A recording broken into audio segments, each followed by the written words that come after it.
Yes. This is easy, right? I gave this for warm up. Triangle. Girl, No, of course. Yes. triangle, no? Of With course, what? triangle. But what type of triangle? That is triangle is not the final. Isosceles triangle.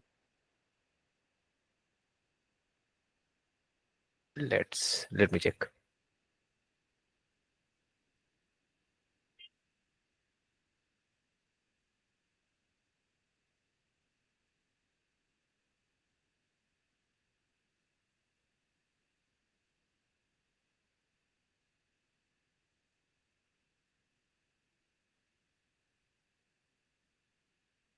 Yeah, isosceles triangle. What are the sides? Root 5, root 5, root 2. Fine. Isosceles triangle. Okay, so you basically have to find the point of intersections. All right. 1, comma And 1, 2, comma 2, 3, comma 0. yes, the equations are easy because, yeah. Okay, fine. So let us do a problem on conics. Let us start with circles. In fact, I'll give you a problem that relates circles to normal geometry.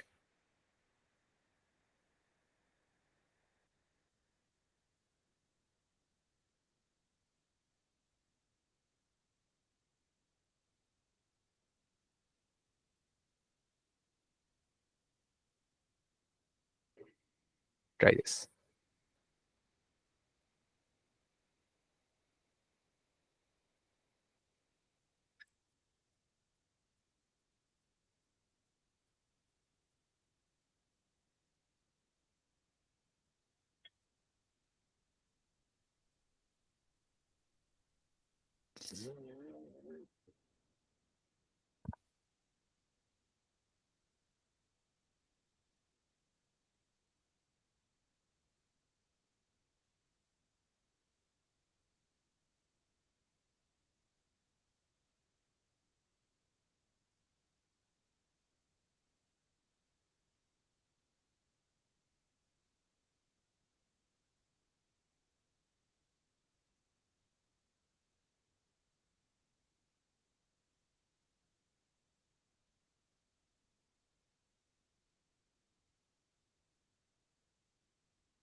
Yes, done.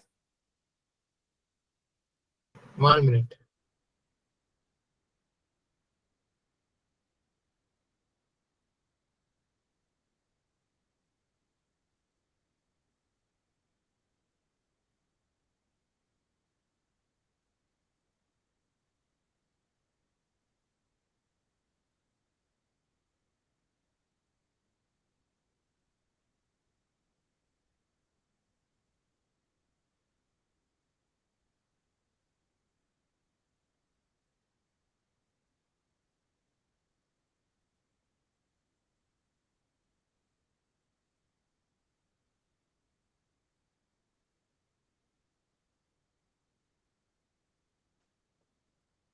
You will need to apply class 9 geometry.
Yes.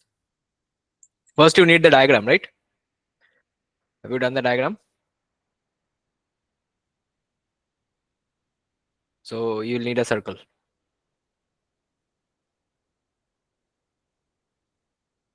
I Right? got And I got the length of tangent and the equation and all I found. equation you don't need. Length, after length, you can shift to trigonometry. That will give you the answer. So that is just tangent. Okay. And what else is given? Two tangents are drawn. Okay, fine. So I have to draw one more. All right. This point is P. And let us name the points of contact as A and B. Right now, what is asked? Two tangents are drawn from a point. These tangents touch the circle at A and B. If D is the point on the circle such that the length of the segments AB and AD are equal. So if this is a segment, then the other point will be somewhere here. Only then these segments will be equal. These portions, this one and that one. Right? So these segments have to be equal. So for these segments to be equal, I think these are fine, right? So let me mark it. These portions. Okay, I hope you remember the difference between a sector and a segment and all of those things, right? So sector means it is included with the arc, okay, and segment means it can be any portion, okay, it can be major portion or the minor portion. Sector also, it goes both ways, but sector is always two radii and the arc. Okay, here it may or may not be two radii, but it is always the arc. All right, so I hope this is clear. This portion and that portion, they are equal. All right, so equal means congruent, therefore equal in area, equal in size, and so on. Sir, is it 4? Answer. 4 is the answer. Then the area of triangle ABD. So ABD, that means we would have to join this in the future, right? A, B, and D. Well, for now we may or may not join it, but I can see that we are joining it sometime. So let us put O here, the center of the circle, and draw a line to that. Okay.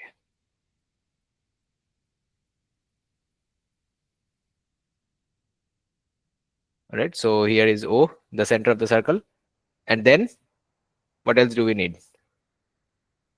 Okay. So we should be done with the diagram, but let us still join these 2 points.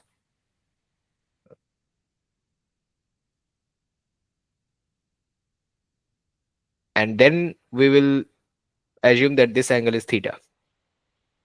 Okay, so if that angle is theta, then this angle will also be theta. Okay, you can do that. This angle will be 90 degree, this angle will be 90 degree, and so on. This is the 90 degree angle, right? So this is 90 minus theta, and this is perpendicular. So 90 minus theta minus 90 minus 90 minus theta will give you theta there. Okay, so first you have to figure out the equation of the, okay, that is given. The equation of the circle is given. So arrange it into standard form. You will get x minus 1 whole square plus y minus 3 whole square, and this gives you 1 plus 9, that is 10, and 6 is here. So what should I adjust? I should adjust it by 4, right, which is 2 square. So that means the circle is located at, okay, instead of writing located at, I can write the coordinates of O. Implies O is equivalent to, the coordinate is 1 comma 3 and radius 2 units, right? So the coordinates of point P are given minus 1 comma 1. Therefore I can calculate AP, right?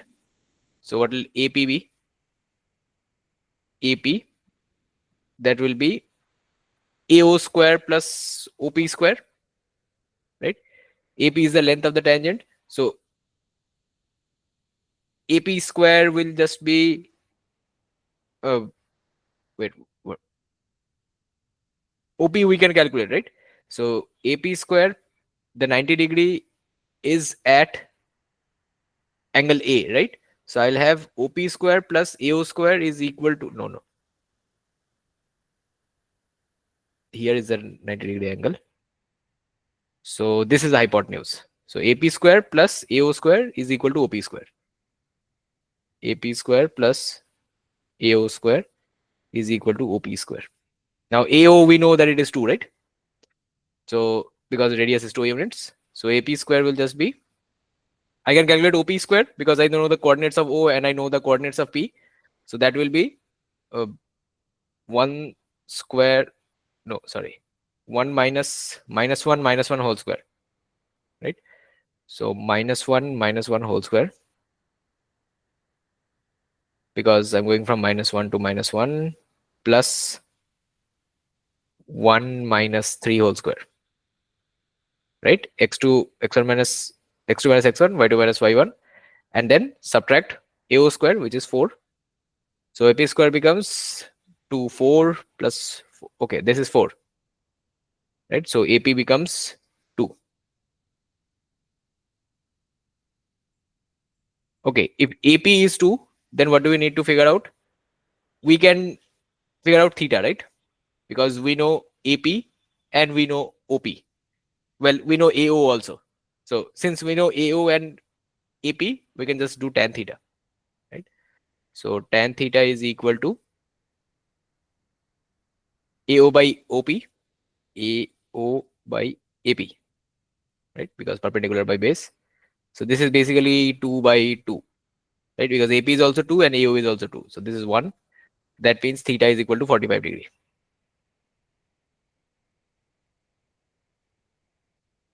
Okay, so whatever triangles you will get will be right isosceles. Okay, so theta is 45 degree now. Let us keep that aside and let's check what else we can do here. So if we move on in triangle ACO, so in triangle ACO, this smaller triangle, C is this point where the lines intersect here. This is C.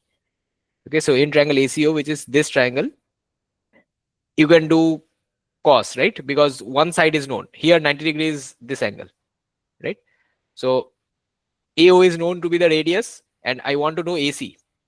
So therefore AO cos is AC by AO, right? So cos theta I can write it as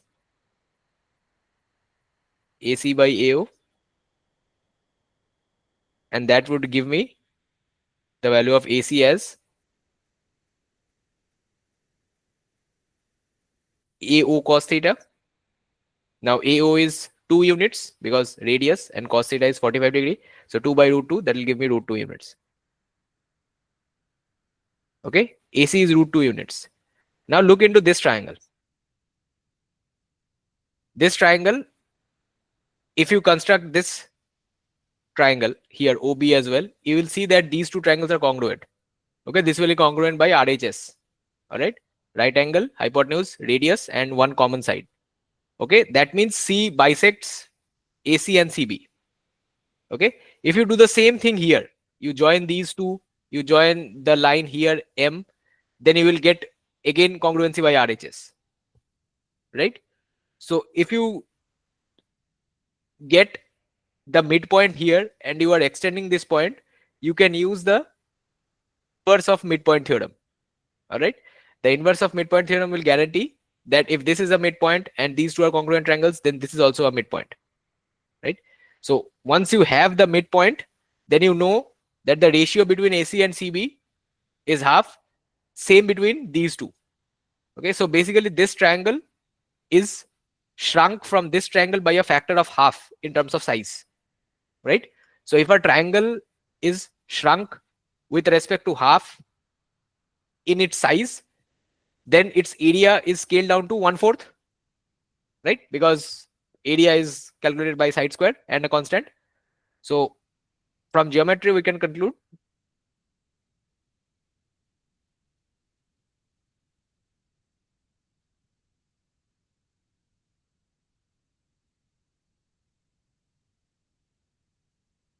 area of triangle ABD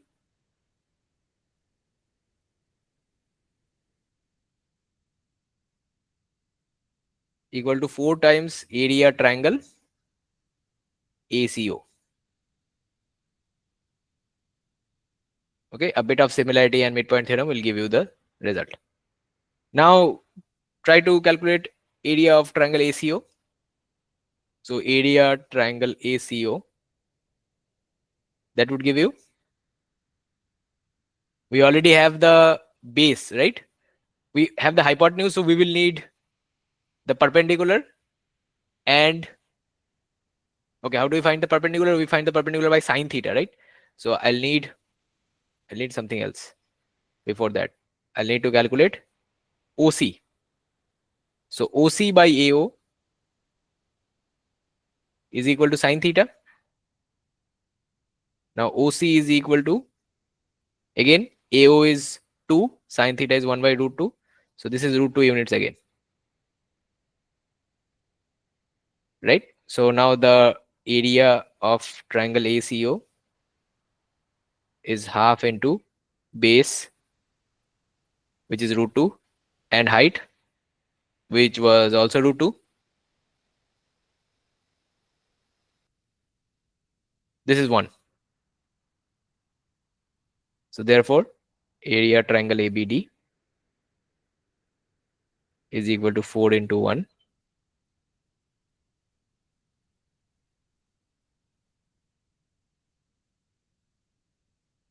Okay, got it? Missed the units Yes.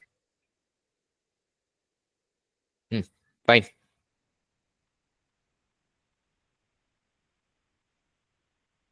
Everyone clear?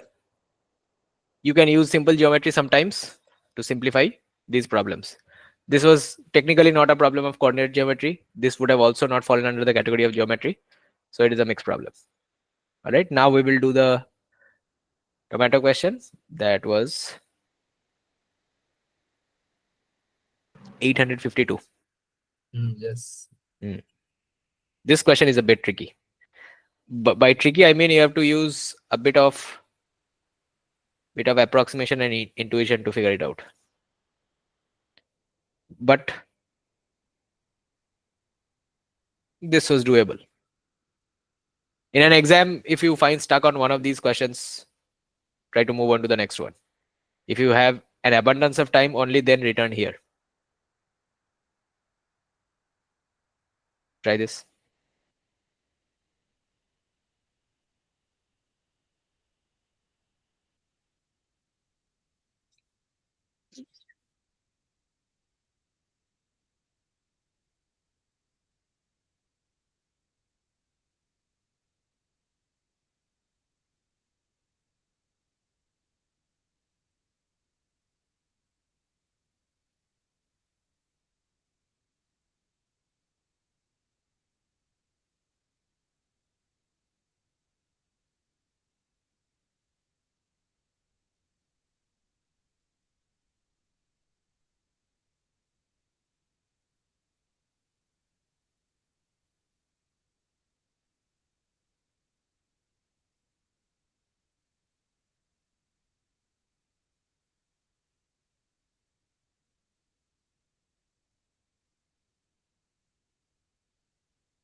Yes.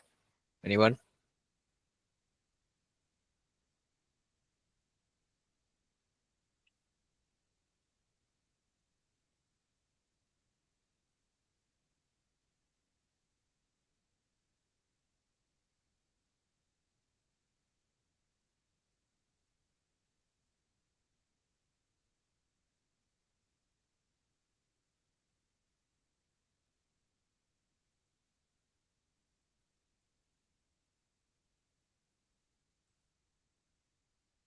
Look into the sign of the integral. Positive or negative?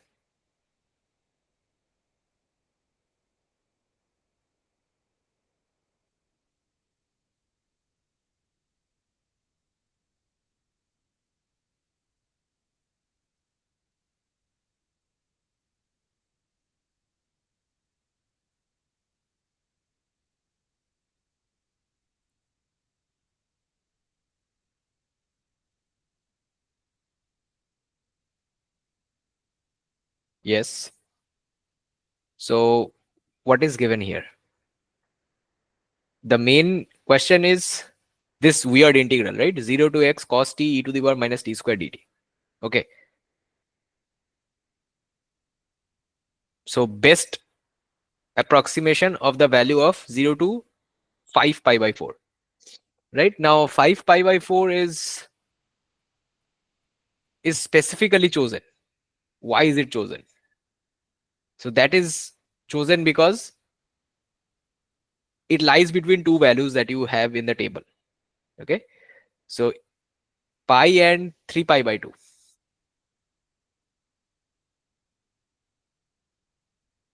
Check. So this will give you 5 pi by 4, right? So that means this value I of pi and I of 3 pi by 2. Now 0.44 to 0.18 it goes, right? Now here we have to figure out the relation of 5 pi by 4, because we clearly know that pi is less than 5 pi by 4 is less than 3 pi by 2. This is known. Now whether this relation will translate here or there or here is to be seen, right? So what do you think about the function in the integral? The function in the integral is cos t into e to the power minus t square by 10, right? So consider this integral from, consider the function of this integral in this range that we were checking, okay, from pi to 3 pi by 2. That means this goes from 90 to 270. No, sorry, 180 to 270, right? So that means this entire area is in the third quadrant, right? And we know this is all sine, tan, cos. So this third quadrant is negative for cosine, right? So whatever you do, the value of the integral there will be negative. Okay. And e to the power minus t square by 10. That part is also no, that part is not negative. That has a negative power, but any negative power to exponential will just make it a small number. So overall, I of pi by 2, I of pi, and I of 3 pi by 2, these should be decreasing functions, because we would be looking at their derivatives, right? We looked at I dashed x. That is how we can remove the integrals.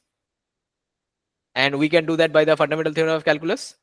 So I can just write I dashed x, this one, as cos x e to the power minus x square by 10. The other is 0, right? So cos 0 and e to the power 0, that will just be minus 1.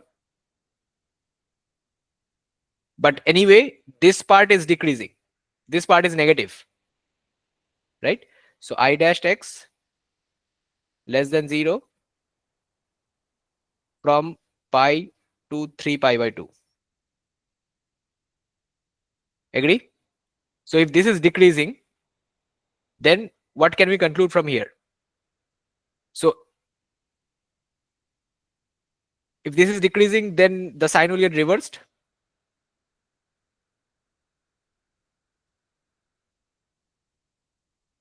Right? I can move this a bit.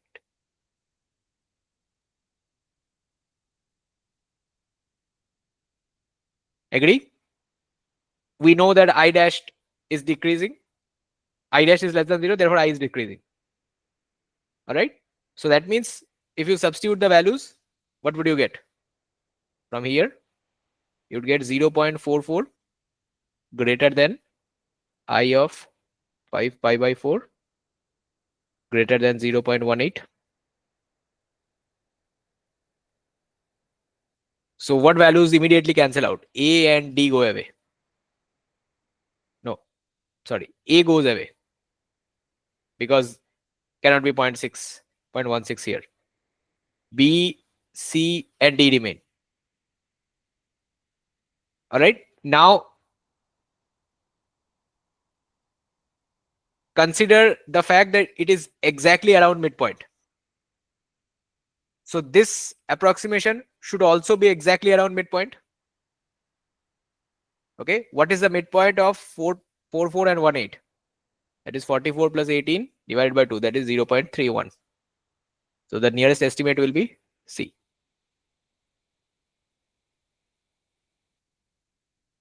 Okay. 0.23 and 0.4 are valid values, but this is the nearest estimate. Okay. You can, if you want, you can verify this via calculator. It is very easy to check. You just have to look into how it decreases. All right. You can do further analysis. If this is in the subjective section, you will have to do further analysis. You will have to check I dash x from 0 pi to 5 pi by 4 and 5 pi by 4 to 3 pi by 2 and check the rate of decrease in both scenarios. So if you check the rate of decrease, that means you will get a number, right? I dash x is less than 0. So how much less than 0? If you can obtain that, you will see that they are mostly similar. Okay. The rate of decrease is numerically almost same. So that would mean that the function decreases uniformly over the interval. If the function decreases uniformly over the interval, then the value at the midpoint of the interval will be uniformly the value of the function at that midpoint of the interval, right? Because proportional decrease. So by that logic, you can do it. Okay. Even if you do not verify it for the subjective question, for the objective question, the best guess should be the midpoint. Okay. Because 5 pi by 4 was chosen as the midpoint. And that is why that weird number was given.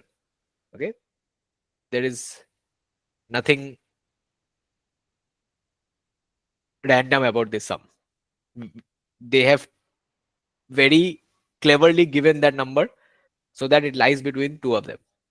You could have gotten a different interval also. That would have changed the entire sum. So 3 pi by 2 to 2 pi, their cos is positive, and therefore this would have been an increasing function. So if this was the other way around, the sum would have been very different. Okay. If they change the interval, of course, if they change the values, the answer will change. But if they change the interval also, the values will change. All right. Clear, everyone?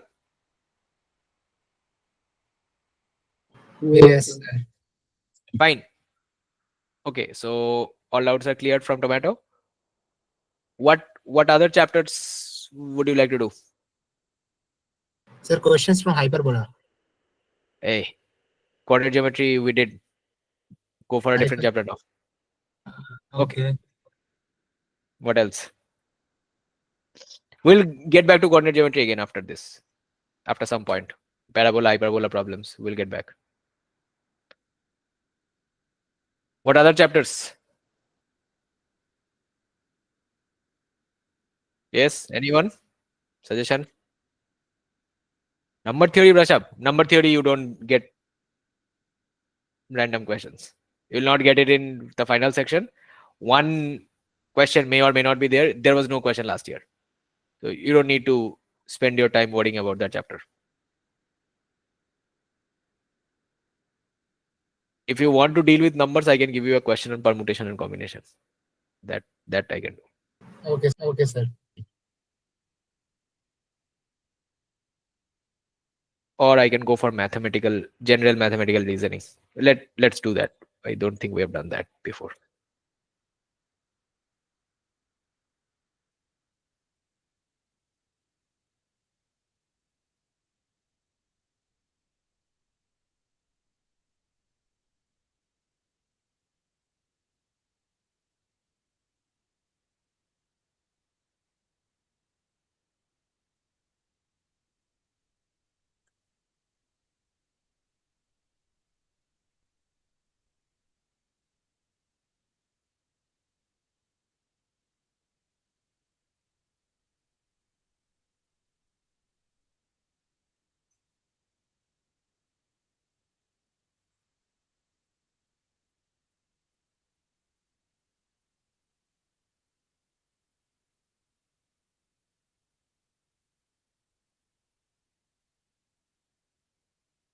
Okay. A small question to warm up.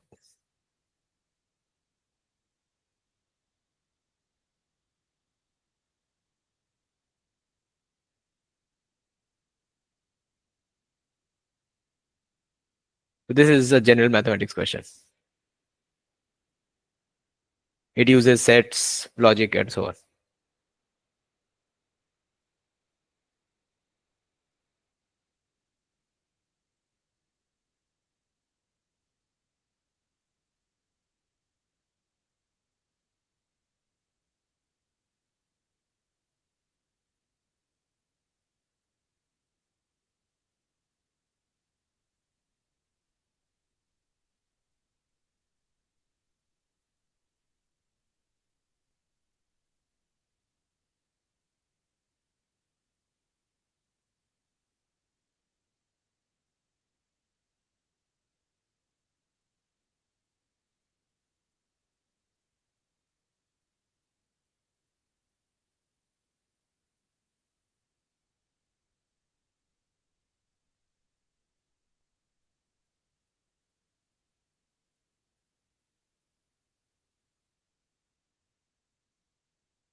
If C is not the superset of A, then D is also not a superset of B, and B is also not a superset of A.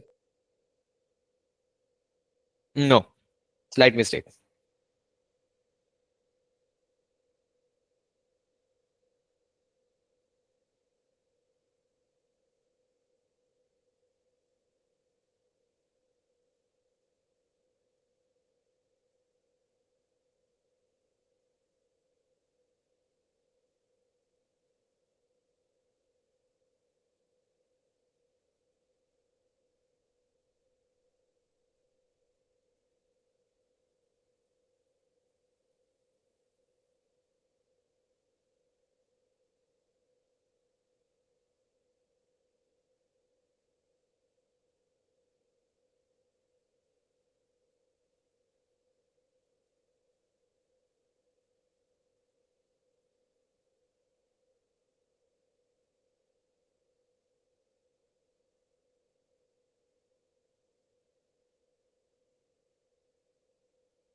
Okay, so first of all, what are contrapositives? So this is basically not the negation of a statement, but the thing that we know as in inverse, but negative. So if A implies B, the negation of that will be A does not imply B, right? So remember these differences. So first we go for negation. Negation is A implies B, and from there you have A does not imply B. That means whatever you say, I negate it. No, it is not happening. All right. Then you have inverse. So inverse is if I say A inverse B, sorry, A implies B, and you say B implies A. Okay. Then you have contrapositive. It is a mixture of both of these. This means that if A implies B, then not B implies not A. Okay. It swings it around, but also complements it. All right. So if I say all ducks are birds, okay, then its contrapositive will be if something is not a bird, it is not a duck. The positions will change. Okay. So what did I have? I had duck implies bird, but in its contrapositive, I will have not bird implies not duck. That is true, right? That works. So these are all logical things. Negation, inverse, and contrapositive these are somewhat confusing because we use these interchangeably in our general language terminology, but in logic terminology they are different. Okay, so what is given here? This is given that A belongs to B. Yeah, A is a subset of B. So let this be the statement P, and so this is and, right? So P dot, because you know that in set theory and means, in set theory or Boolean algebra, and means dot and or means plus, right? So P dot Q, B belongs to D, P dot Q, then R, something happens. This is what the formulation of this will be. So what will the contrapositive of this be?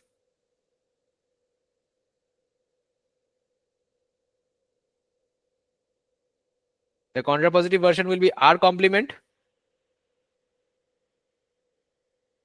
is equal to P dot Q complement, right? You can write it in complement form or you can write it in minus form. Okay, both of them are valid, because if you think about Boolean logic, then it will be minus. If you think about set logic, it will be complement. So both of them imply the same thing but have a different notation. All right. So what is this? What is the contrapositive version here now? So R complement, but this thing P dot Q complement, this can be broken down via De Morgan's laws, right? So this is P complement plus Q complement, right? So De Morgan's law. I taught this in set theory like 1 year ago. So this is becomes the contrapositive. Now you can translate this back into normal human language. So if A not a subset of C, then either, because it become or, right? Either A not subset of B or B not subset of D. You got your mistake, Abhinandan? You said and. Yes. That and will transfer to or by De Morgan's law. Okay. Yeah. So this is a question on mathematical logic. All right. General mathematics, set theory, everything included. So these type of questions are rare, but then again, we have not done any of these before. So I did one sum. Now let us end the class with one problem from maybe actually conics, parabola or something like that.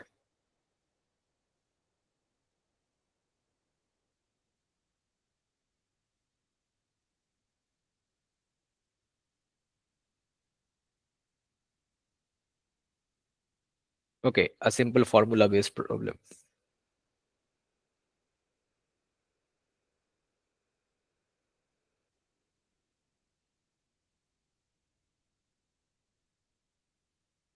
Try this.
Yes. Is it 1/2?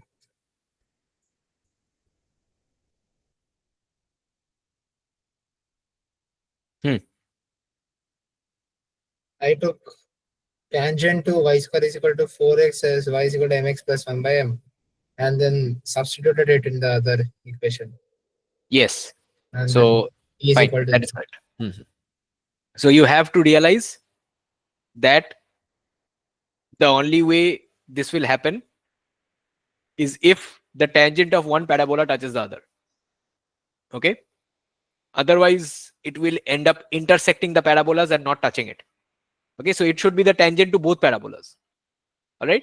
If there is any other line that you try to draw, it will not touch, it will intersect. And that is not what we want. Okay. So you know how the form of the parabola tangent goes. So you can just write y square. You can just write the equation of tangent as y equal to mx plus 1 by m, right? And then this is tangent to y square equal to 4x. Right now, for this line,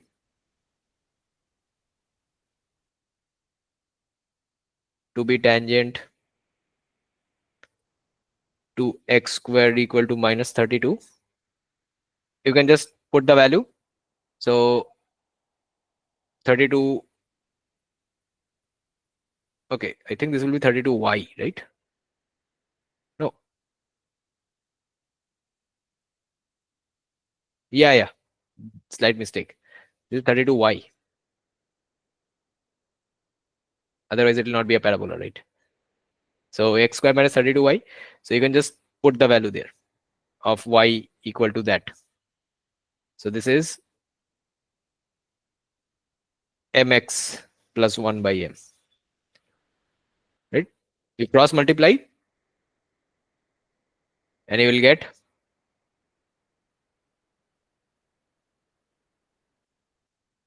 x square plus 32 mx.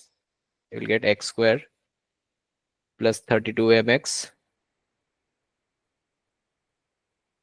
Oh, sorry, mx, right? And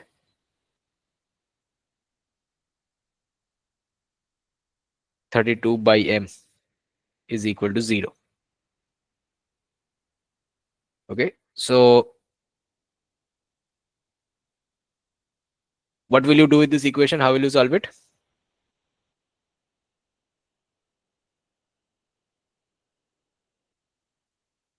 You can either put it in the quadratic formula. Yeah, d is equal to 0. Same. Yeah. So if you put it in the quadratic formula, you will realize that the discriminant is 0. Okay, b square minus 4ac, you will get the discriminant to be 0.